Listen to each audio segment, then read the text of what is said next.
There was a pot that never left the hob in your Nan's kitchen. Not a fancy casserole dish, not a slow cooker with a digital timer, just a heavy, blackened pot that knew its job. Inside it, whatever was cheapest at the market that week would simmer all afternoon, filling the house with a smell that meant safety. These were not recipes from a cookbook.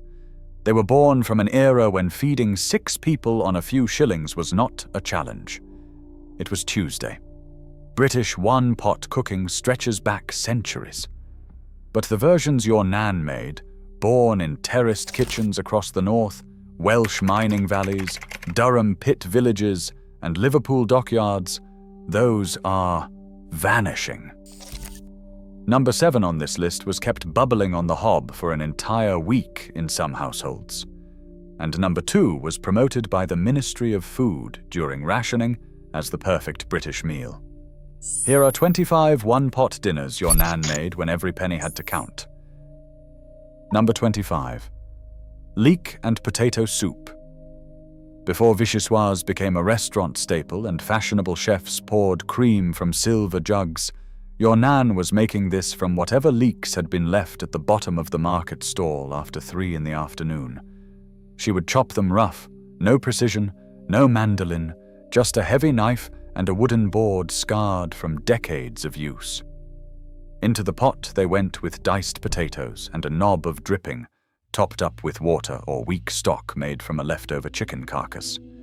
It simmered until the potatoes collapsed and the leeks turned silky sweet.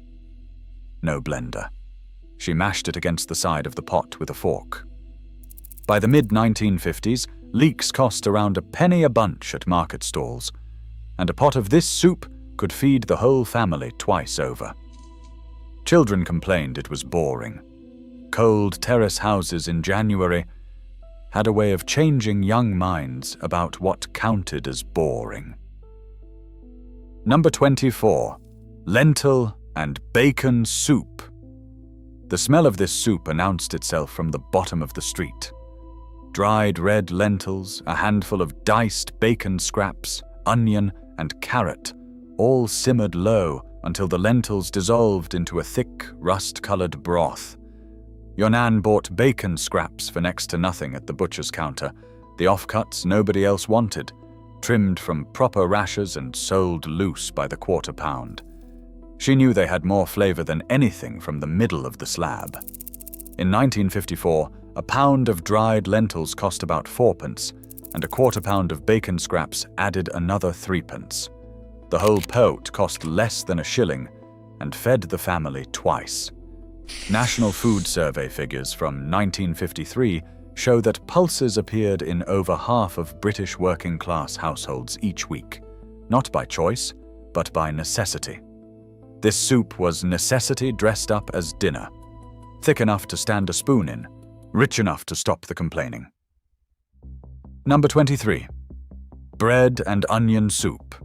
Not French onion soup with its restaurant theatre and gratinated crust. This was something older and simpler, born in kitchens where day-old bread was an asset, not a problem. Your Nan would slice onions thin and cook them slowly in a little dripping until they turned golden and sweet, sometimes taking the better part of an hour.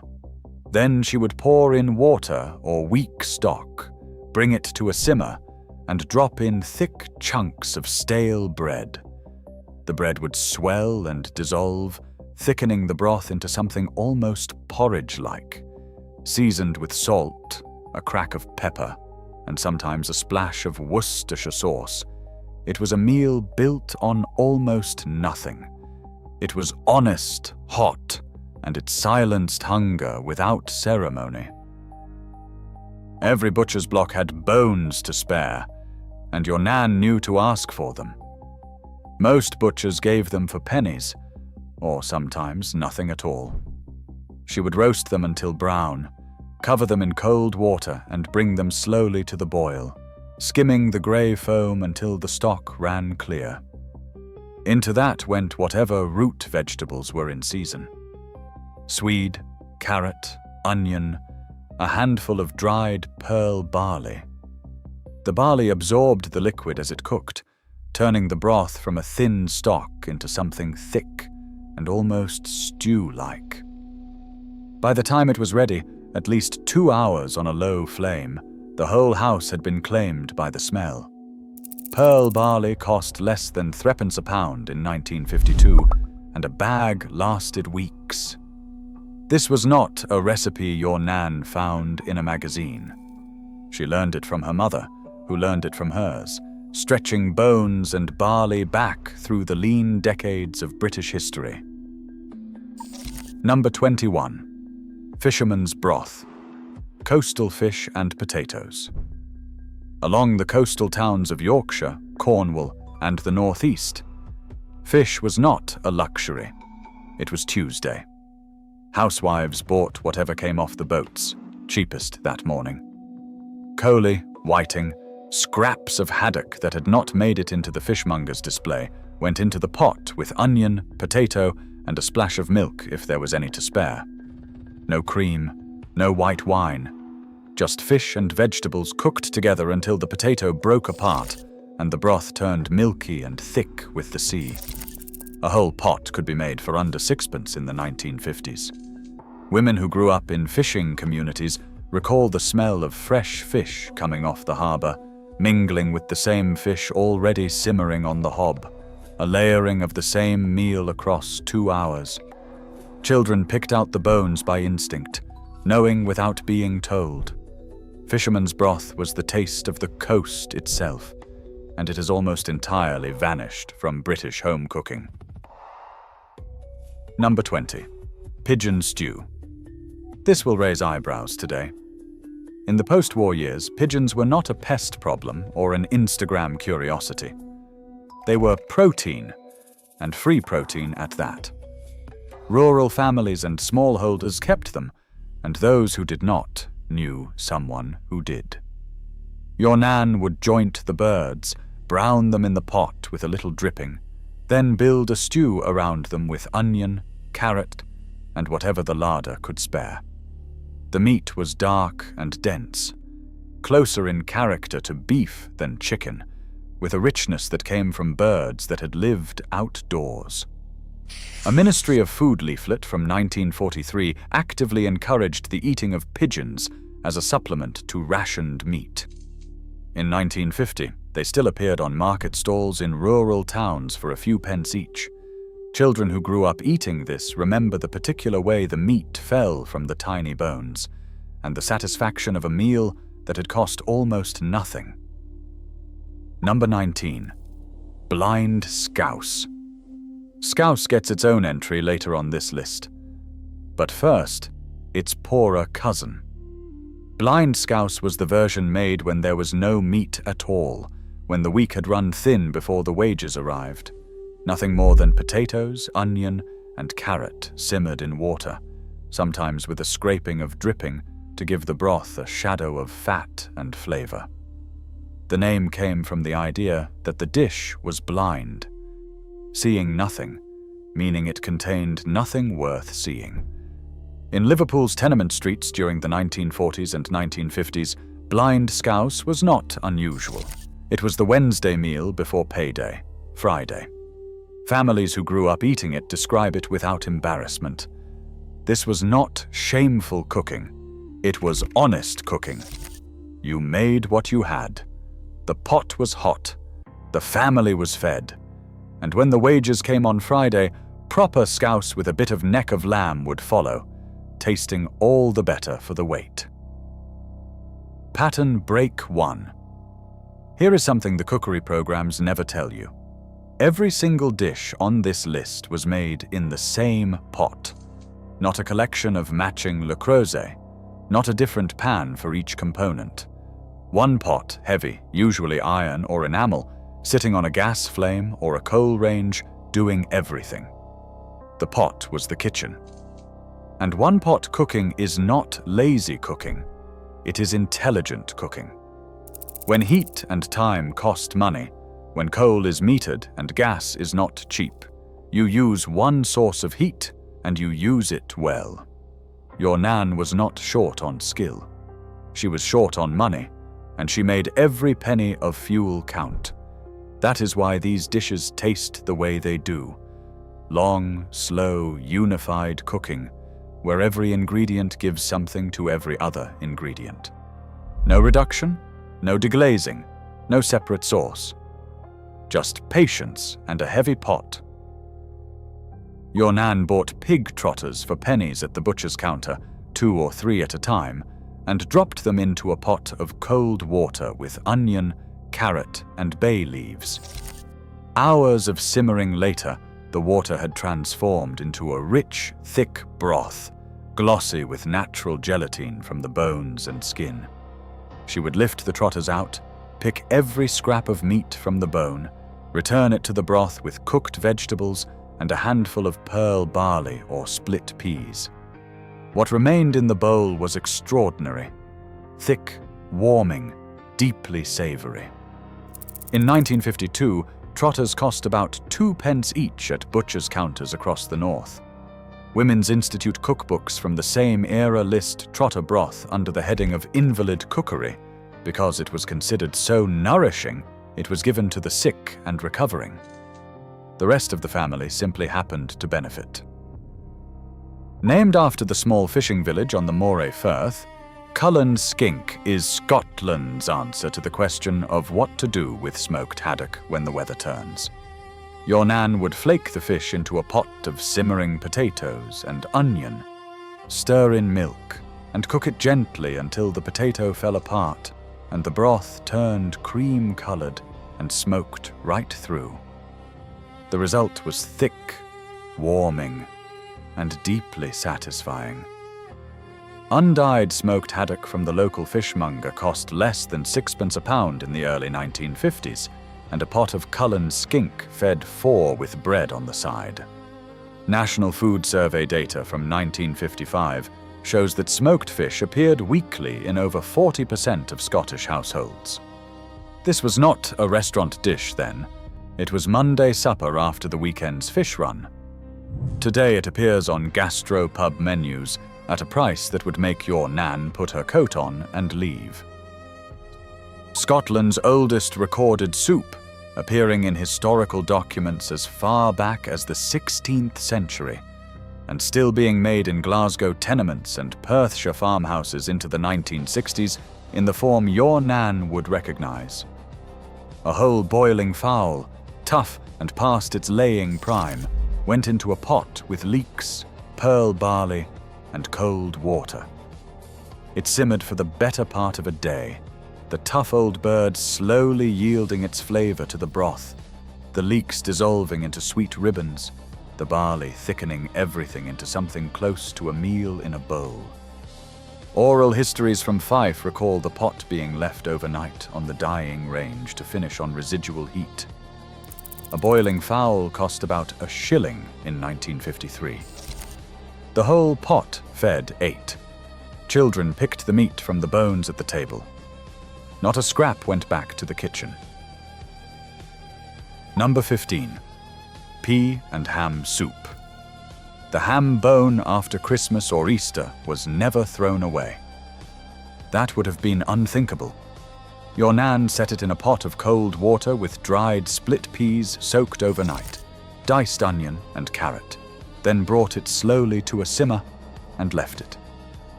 4, 5, sometimes 6 hours at the back of the range. By the time it was done, the peas had dissolved completely.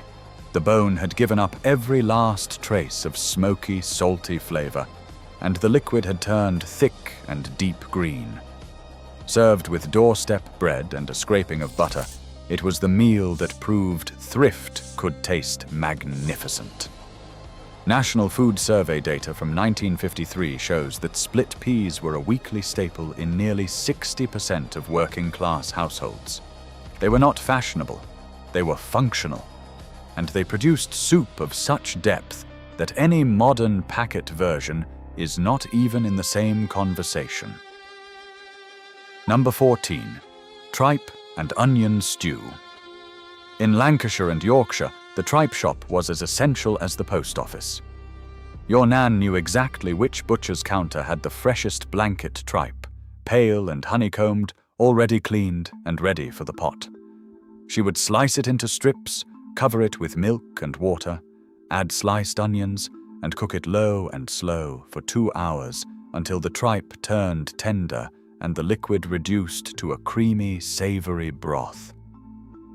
The smell was strong and distinctive, and it divided households completely. Children fled the kitchen. Fathers sat down and waited. By 1952, tripe accounted for around 15% of all meat consumed in northern mill towns. A £1/4 cost less than 4 pence. Oral histories from Manchester recall the ritual of bringing it home wrapped in paper, the steam still rising through the brown paper bag. It was a meal that demanded courage from those who did not grow up eating it, and asked nothing of those who did. Fried liver is one thing, but your Nan knew the real trick was to braise it. She would brown slices quickly in a hot pot, lift them out, soften onions in the same fat, then return the liver with a little stock, cover it, and simmer for 30 minutes. The result was nothing like the tough, bitter liver most people remember from school dinners. This was tender. The onions melted into the gravy, the whole thing rich and deeply savory over mashed potatoes. Lamb's liver cost about 4 pence a pound at the butcher's in 1955. A full pot for the family came in well under a shilling. The Ministry of Food promoted liver repeatedly during and after rationing, citing its iron and vitamin content. Cookery leaflets from 1948 include braised liver with onion gravy in their recommended weekly menus. We have somehow allowed this extraordinary, cheap, nutritious ingredient to become a punchline, while every serious chef in Britain serves a version of it at £28 a plate. Pattern break 2. Here is what the supermarkets understood before anyone else did. Convenience killed the one-pot dinner. Not because these dishes were difficult. They were not. A child could have made most of them. But they required time. An hour, 2 hours, sometimes all afternoon. And when the 1960s brought frozen meals, the 1970s brought ready-made sauces, and the 1980s brought the microwave, the long, slow simmer became a choice rather than a necessity. When it became a choice, most people chose otherwise. The tragedy is that the time these dishes ask for is passive time. The pot does the work. Your Nan was not standing over it for 4 hours. She was hanging the washing. She was scrubbing the step. She was doing 6 other things while the dinner looked after itself. The one-pot dinner is the original set it and forget it. We just forgot to remember that. Number 12. Oxtail stew. There was a time when oxtail was the cheapest cut on the butcher's board. A few pence for a bag of bony segments that looked like nothing until you gave them 3 hours and a pot.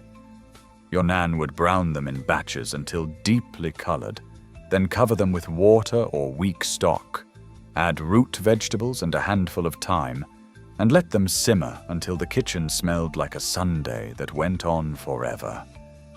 The meat on oxtail is modest in quantity, but enormous in flavor, falling from the bone into a glossy, gelatine-rich gravy that sets like jelly when cold. In 1953, oxtail cost about 2 shillings a pound, roughly half the price of braising steak.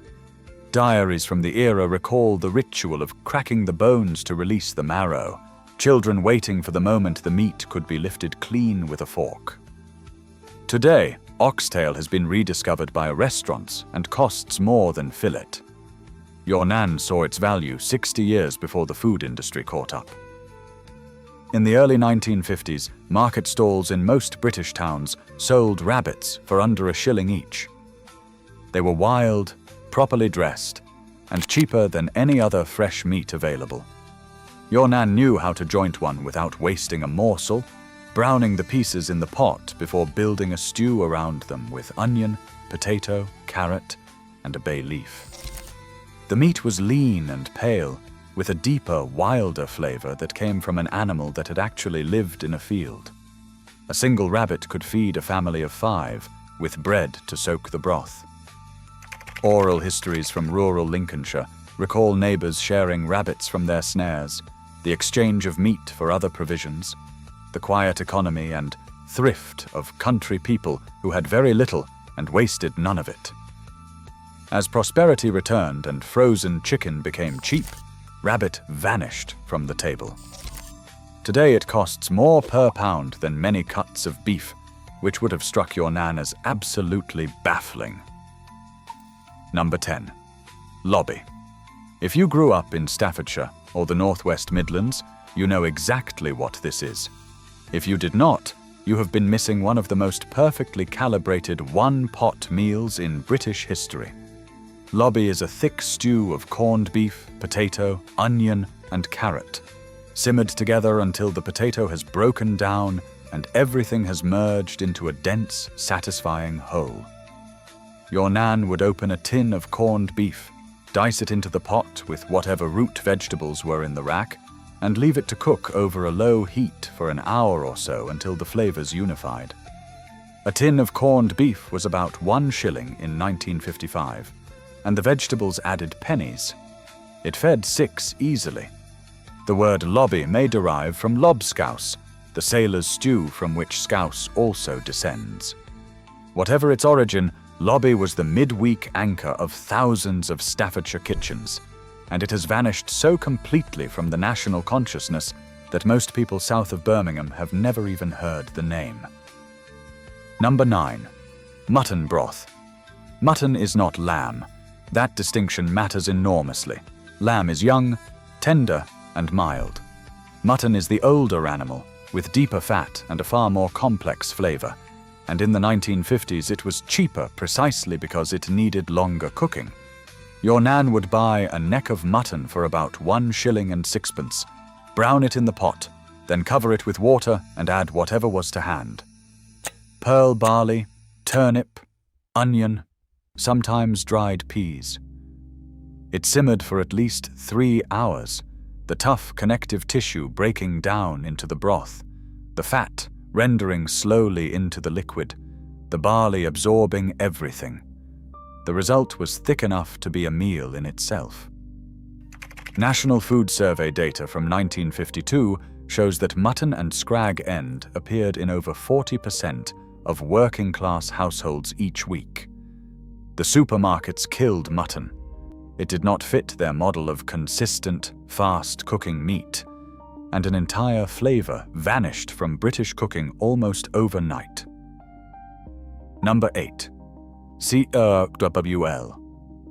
Wales's answer to everything. A pot of cawl has been warming Welsh homes since at least the medieval period, and your nan's version would have been recognizable to her grandmother's grandmother. Bacon, leek, potato, carrot, swede, and sometimes a little lamb or mutton all simmered together in water until the broth ran deep and the vegetables turned translucent. In mining communities from Merthyr to the Rhondda, cawl was the daily anchor. Made in the morning, left on the range all day, eaten in shifts as men came home from the pit at different hours. Oral histories from the South Wales valleys recall the pot sitting permanently on the hob, being topped up with water and whatever was available, never fully emptying, simply continuing. A bowl of cawl with a doorstep of bread was supper, and in the leanest times it was every meal. The Welsh word means broth, and broth is exactly what this is. The simplest and most sustaining thing a pot and a fire can make. Pattern break 3. Your nan had no thermometer, no timer with a digital display, no recipe card propped against the splashback. She had her nose, her eyes, and the knowledge of 30 years cooking in the same pot. She knew when a broth had given up everything it had to give. She knew when the barley had swollen enough, when the fat had rendered and the smell had changed from raw to ready.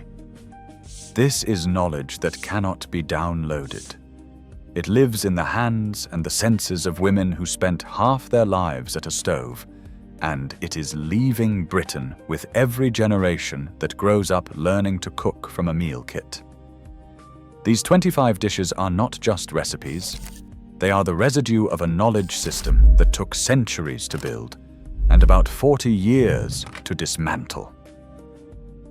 Number 7. Corned beef and root vegetable stew. Not a hash. This is different and worth the distinction. Your Nan would open the familiar blue tin and rather than frying the contents, crumble the corned beef directly into a pot of simmering root vegetables. Onion, carrot, potato, a little swede. Everything cooked together until the vegetables were tender and the corned beef had dissolved into the broth, flavoring every mouthful with its salty, beefy intensity.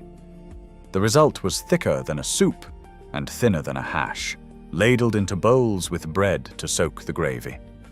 A tin of Frey Bento's corned beef cost about 1 shilling in 1955. The vegetables added perhaps another 4p. This fed 4 to 5 people and left enough for tomorrow's lunch. The Ministry of Food recommended corned beef specifically as a rational source of protein during rationing, and included this type of stew in multiple cookery leaflets from the late 1940s. It was not considered glamorous. It was considered reliable, which mattered more. The Black Country version of this dish is the one people remember most clearly. Your Nan would take pig's liver, heart, and belly, mince them together with onion, sage, and breadcrumbs, form them into rough balls, wrap each one in a piece of pig's cawl, and nestle them close together in the pot before covering with a thick, dark onion gravy and simmering low for an hour. The cawl fat kept the faggots moist as they cooked, slowly melting away and basting the meat from the outside. The onion gravy reduced and thickened, absorbing the fat and juices until it became something close to extraordinary. In the 1950s, a pound of pig's offal for faggots cost about 6p at the butcher's counter. Women's Institute cookbooks from the Midlands list this as an economical main course for 5. Mass-produced versions exist in supermarket freezers today. They bear no resemblance to the original. Your Nan soaked a bacon collar or a gammon knuckle overnight to draw out the salt. She put it in a pot of cold water with dried lentils, onion, carrot, and a bay leaf, and brought everything slowly to a simmer. She skimmed it carefully at first, then she left it. 2 hours, sometimes 3. The lentils dissolved into the broth, while the bacon turned tender and imbued everything with its smoky, cured flavor. She would lift the bacon out, slice it at the table, and ladle the lentil broth into bowls alongside. 2 meals from 1 pot. The lentils became tomorrow's soup. The bacon fed the family tonight. A bacon collar cost about 1 shilling and 3p in 1955. Oral histories from County Durham recall this as the standard Wednesday dinner in mining households, dependable enough to be set on in the morning and ready by tea time without anyone needing to watch it. Number 4. Scouse. Liverpool's great contribution to British food culture, and the dish that named its people. Proper scouse, made the way your Nan made it, requires neck of lamb or scrag end of beef, cheap cuts with plenty of bone and connective tissue to give the broth body. She would brown the meat, cover it with water, and add potato, carrot, and onion. Nothing else. No herbs, no wine, no stock cubes. Just those 4 things and patience. Hours of slow simmering turned the tough meat falling tender, and the potato collapsed into the broth, thickening it from the inside. The resulting stew was thick, dark, and deeply savory, served with pickled red cabbage on the side, the sharpness cutting through the richness of the meat. Scrag end of lamb cost about 10p a pound at Liverpool market stalls in the 1950s. A full pot of scouse cost less than 2 shillings, and fed the family for 2 days. Oral histories from Toxteth and Walton recall it as the smell that met you on the stairs before you reached the front door. The smell that meant home. Number 3. Beef and barley broth. Shin beef and pearl barley broth. This is possibly the most efficient one-pot meal ever devised on British soil. A piece of shin beef or brisket, the cheapest cuts available, went into the pot with a handful of pearl barley, diced root vegetables, and cold water. It came slowly to the boil, then it sat at the lowest simmer a flame could produce, for 3 hours or more. In that time, the shin beef became meltingly tender. The barley swelled and thickened the broth until it barely moved when the pot was tilted. The root vegetables gave sweetness and color, and the combination of everything together, the gelatine from the meat, the starch from the barley, the natural sugars from the carrot and turnip, created a depth of flavor that has nothing to do with technique and everything to do with time. Your Nan made this on Monday to last through Wednesday. It improved with each reheating. National Food Survey data from 1953 lists pearl barley and cheap braising beef among the most commonly purchased ingredients in working-class northern households. Together they produced something close to alchemy. Number 2. Lancashire hotpot. If any single dish deserves to be called the king of British one-pot cooking, it is this. Your Nan would layer neck chops of lamb in a heavy pot with sliced onion and kidney, season them well, then cover the entire surface with overlapping circles of thinly sliced potato, fitting them together like scales, pressing them down and rubbing the top layer with dripping. Into the oven it went, covered for 2 hours, then uncovered for another 30 minutes until the potato turned golden and the kitchen filled with the smell of rendered fat and roasting lamb. The beauty of the hot pot is in its layers. The potato on top crisps and browns.